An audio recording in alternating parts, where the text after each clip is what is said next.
Untitled Winos. Get to it. All right. Hello. A little fun bonus round. Food pairings. Crazy off the hook style. All right. Jenny, are you going to throw out some stuff and then we're going to come up and see what we pair with it? I am. I was just making sure that my face would be on the video. I'm not sure it will be. You might just hear my disembodied voice in the background. Welcome, Jenny. Everybody doesn't know Jenny. She's our producer. She's great. Jenny Fair, she's awesome. Thank you. I was challenged to think of some random foods for these guys to throw pairings at me, something like that. And I'm kind of thinking of the term popcorn pairings. Maybe this will be a series we come back to again in the future.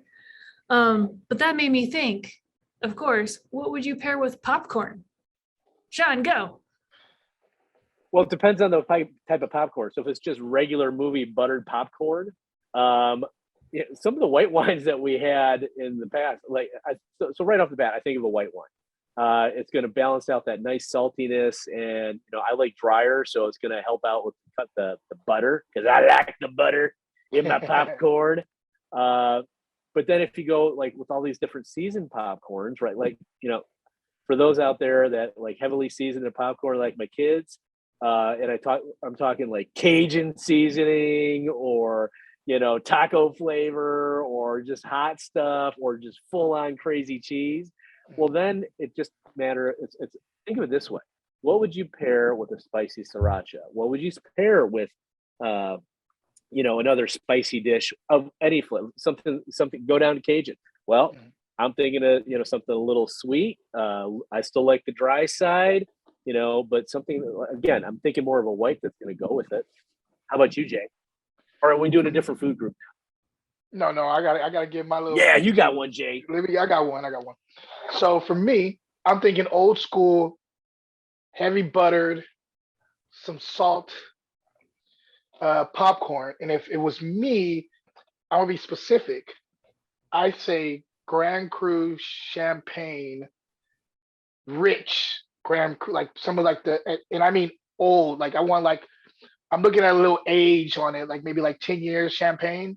I think that would go really good because I feel like there's a roundness to that. There's some earth to that that's going to capture very well that popcorn. Some of the bubbles will nullify some of the saltiness, and it will clear the palate out on the finish. So and also it has to be a Chardonnay based. So not one with Pinot Noir or Pinot Meunier. I want like mostly I mean, you can have a little bit. But I want mostly Chardonnay though in my opinion. So could you just do a regular Chardonnay as well?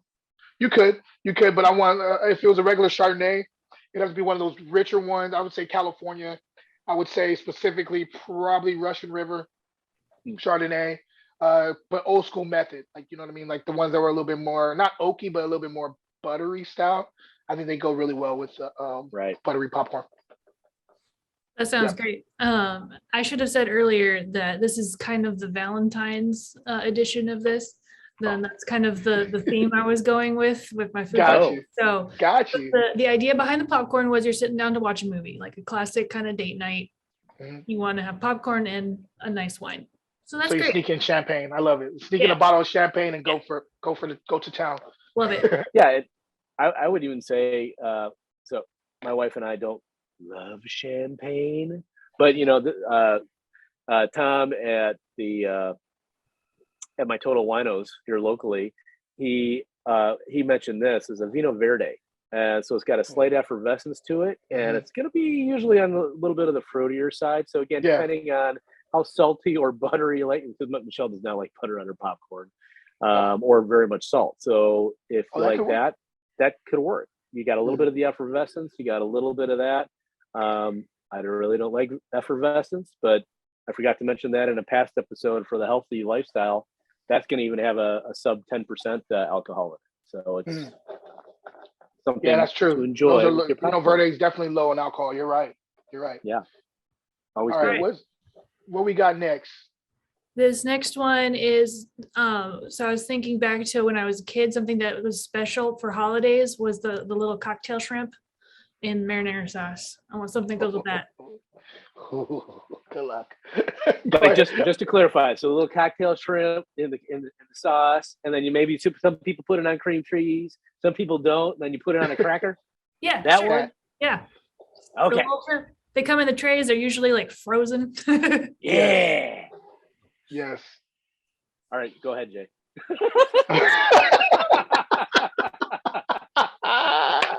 Oh, that was smooth. I like that. No, was it the glass? No, you go first, man. No, you go first. I got you. All right, so I'm gonna say Provence rosé. I'm gonna say Provence rosé, but I'm gonna say like a higher end style, so there's a little bit more acid there, because a lot of them, especially now, they kind of just are pumping out a lot of the Provence rosés that are flabby around the midsection. It's just like a lot of fruit, but there's no acid there to balance it out. I'm looking at a higher end producer, $10 to $15, no, $15 to $20 for the rosé, higher acid. And the reason I would do that is because I want the acid to kind of pull off that cocktail sauce on the finish. I want something that has enough weight to deal with the shrimp and the sea kind of like that saltiness of the shrimp. And I also want some fruit there, a little bit of fruit, so it can actually like add another element to like the saltiness and the kind of tomato-ness of the cocktail sauce. So that's what I go with. Provence, that or a rosé of Sangiovese out of Tuscany, because they're a lighter body. They give you a little bit of that kind of like, well, that one gives you a little bit more of like a tomato leaf thing going on. So yeah, those, and it's a little bit more earthy too on the Sangioveses in Tuscany. So yeah, those are my two. Both rosés though. Now, Sean, good luck, bro. Well, as we discussed earlier, there actually, I've been thinking about this. So we mentioned the Muscat earlier that would go great with oysters. And I think that this would also go well with that type of shrimp and cocktail sauce, especially with the sweetness in the sauce and, a little bit of it, depending on how the spiciness. Some people put horseradish. So you're talking about the muscadet. The muscadet, yeah. Got you. Cool. All right, thank you. No problem. But yeah, it's delicious. I'm still drinking it. Yeah, I could see. No, that muscadet actually would go really well with it. Because there is like a little bit of like a minerality too that kind of gives it a little bit more of a cool texture with the shrimp. Yeah, I could see that. That's not a bad. I think a lot of seafood would go really well with it, especially. But then you add that other layer of flavor to the food, like that sauce. It's still going to hold up really well. It's going to be really, really nice. But I wouldn't have thought the Sangiovese, really. The rosé of Sangiovese, yes, like rosé right. because even though it has that kind of cherry fruit, there's also always a little bit of an earthiness from Tuscany, and so I wanted some of that earthiness, some of that sea earthiness, and also like the land earthiness going together for a good pairing. I think it would go really well together. From that, so since you picked out two, now I'm starting to think of something in America and the Oregon coast. So like Willamette, is going to have definitely great seafood pairings. So I think if you find, I'm trying to think of what the actual wine was, because Jay got so specific. Now I'm put on the spot. But there's a couple out of Willamette Valley that are, whites actually, and just quite lovely. And it's like, oh, I was not expecting it, but of course it's going to go with seafood. Of course, Pacific Northwest, and I do like some Washington wines as well. Again, think of the terroir and what's going to be, how close they are to the thing you're going to be consuming. Now, the shrimp is, I don't know a whole lot of vineyards down in the Gulf of Mexico, but I know that there's vineyards everywhere. Yes, but they've been up in the Pacific Northwest. They've been doing seafood, and I mean it's just part of their culture.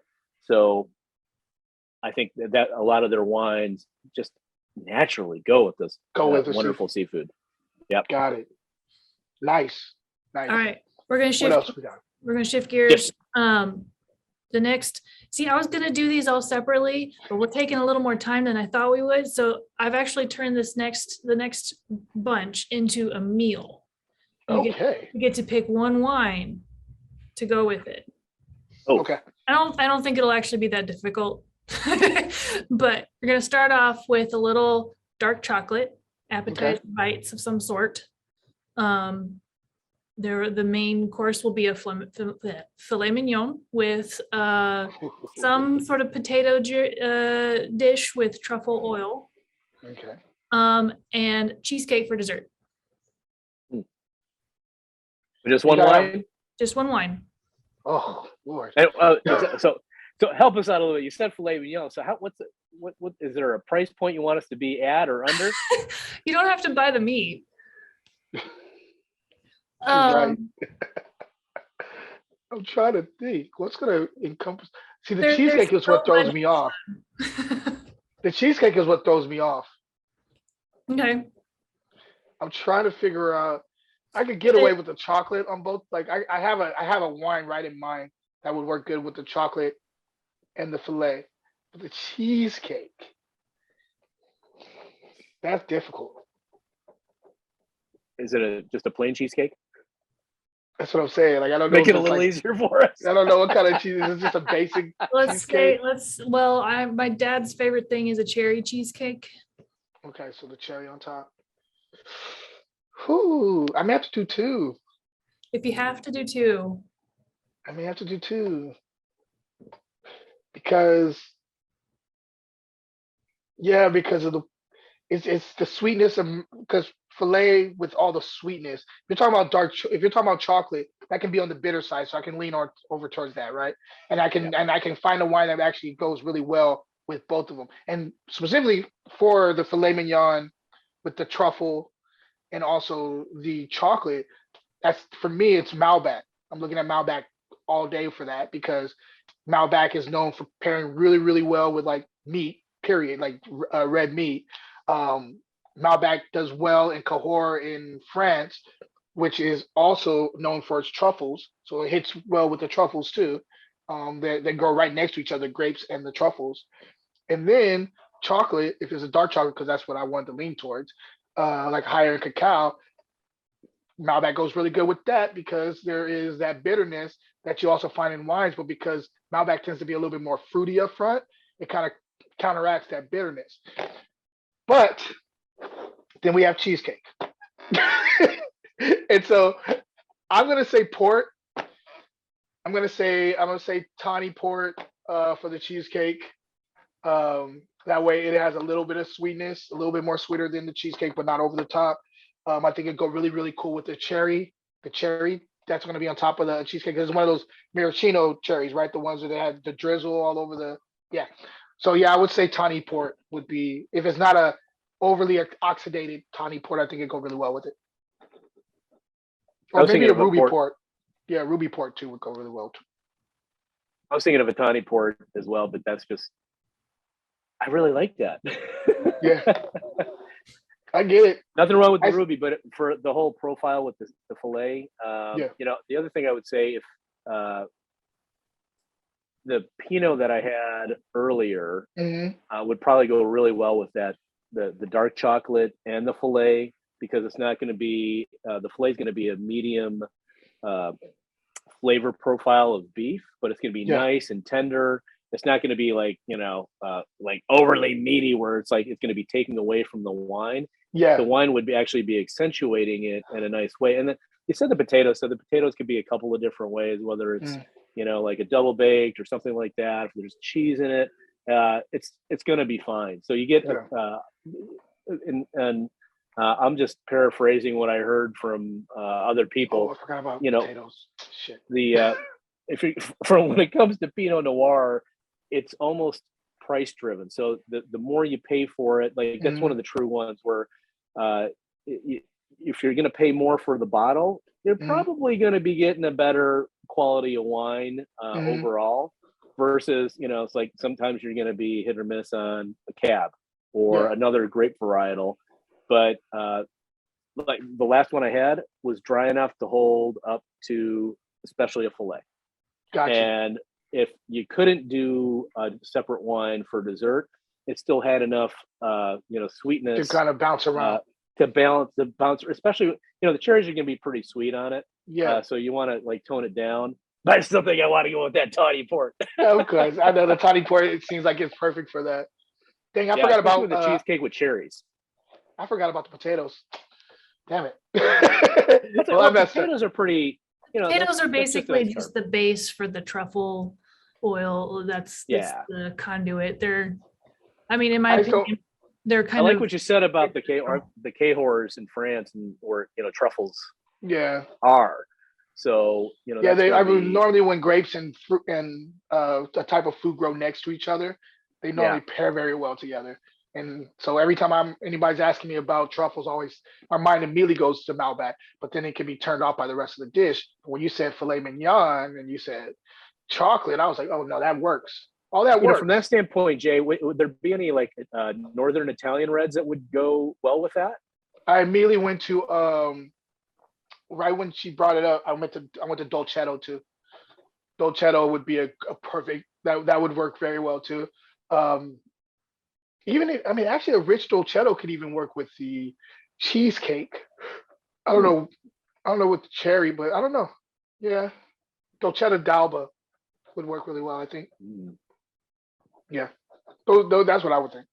I don't know if anybody else out there is getting hungry, but I am. Thank you, Jen.